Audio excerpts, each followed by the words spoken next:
నమస్తే, నేను మీ మాధవి లత. సో ఈ 31st నైట్ ఏదైతే తాడిపత్రిలో జేసీ పార్క్ దగ్గర, ఇది పెన్నా నది ఒడ్డున ఉంటుందన్నమాట. సో అది వెరీ వెరీ సెన్సిటివ్ ఏరియా. అక్కడ ఏంటంటే కొంచెం పనికిమాలినటువంటి వ్యక్తులు ఏదైతే గాంజా చాలా ఎక్కువగా తీసుకునేటటువంటి ప్రదేశము.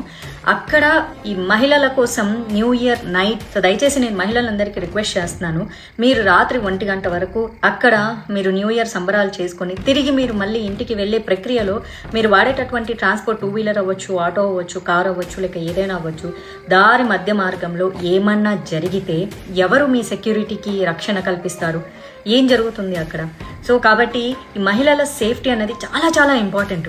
ఏదన్నా ఒక మంచి సమాజంలోనో, ఒక కమ్యూనిటీ హాల్లోనో, బాగా సెక్యూర్డ్ ఏరియాలోనో న్యూ ఇయర్ సెలబ్రేషన్స్ చేసుకుంటే నేను తప్పుపట్టేదాన్ని కాదు.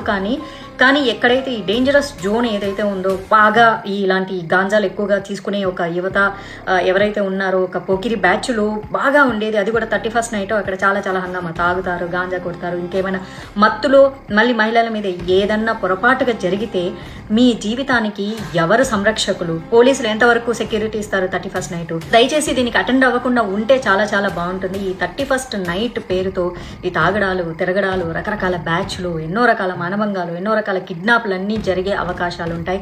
దయచేసి మహిళలందరూ సేఫ్టీగా ఉండండి. ఆ తాడిపత్రులు ఎవరైతే జేసీ పార్క్ వెళ్ళాలనుకుంటున్నారో అమ్మ, మీరు దయచేసి ఇంట్లో కూర్చొని మీ ఫ్రెండ్స్తో ఏదో సరదాగా న్యూ ఇయర్ సంబరాలు చేసుకోండి. మీరు వెళ్ళొద్దు. నేనైతే దీన్ని ఖచ్చితంగా వ్యతిరేకిస్తున్నాను. ప్రత్యేకంగా లేడీస్కి మంచి ఫుడ్ ఉంది, ఫ్రీ ఫుడ్ ఉంది, ఎంజాయ్ చేద్దాము, మంచి మ్యూజిక్ ఉంది, డీజే ఉంది, పీకి పెట్టేది ఏం లేదు అక్కడ, ఓకేనా? ఆ మ్యూజిక్ నైట్ ఎంజాయ్ చేయకపోతే 31st నైట్ 2024 పోయి 2025లో మీకు కొత్తగా వచ్చేదేం లేదు. పాత సంవత్సరం వెళ్ళిపోవడం వల్ల మీ బాధలు, కష్టాలు ఏం పోయేది లేదు.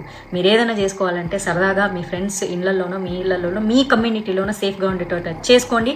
దయచేసి ఆ పెన్నా నది ఒడ్డున మీ సంరక్షణకు ఎవరు బాధ్యులు కారు. సో నేను ఖచ్చితంగా దీన్ని కండెమ్ చేస్తున్నాను.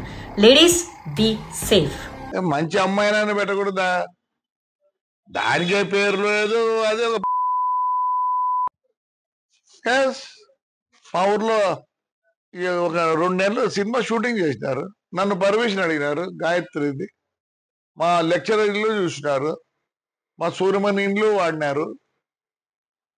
మంచిదన్న పెట్టండి. ఆడవాళ్ళకి ఎంత జిగుత్సాకరంగా ఉందంటే, మీరు పెట్టిన ఆ లేడీ చూసినారు కదా, ఉత్తబిత్తల రోజా పువ్వులు వేసుకుంది, ఫోటో పెట్టినారు కదా మా వాళ్ళు కూడా. అంటే మీరు ఎంత అవమానిస్తున్నారు ఒక లేడీని, ఎంత అవమానిస్తున్నారు? సిగ్గుందా మీకు? సిగ్గుందా? ఇంకొక ఆయన వచ్చిండు, తెలుగుదేశం ఉండే, మళ్ళీ ఇట్టపోయి ఆడో ఉంది. వీళ్ళు బతుకు తెరువు కోసం ఏదో పడతారు, పాట పడతారు పాపం.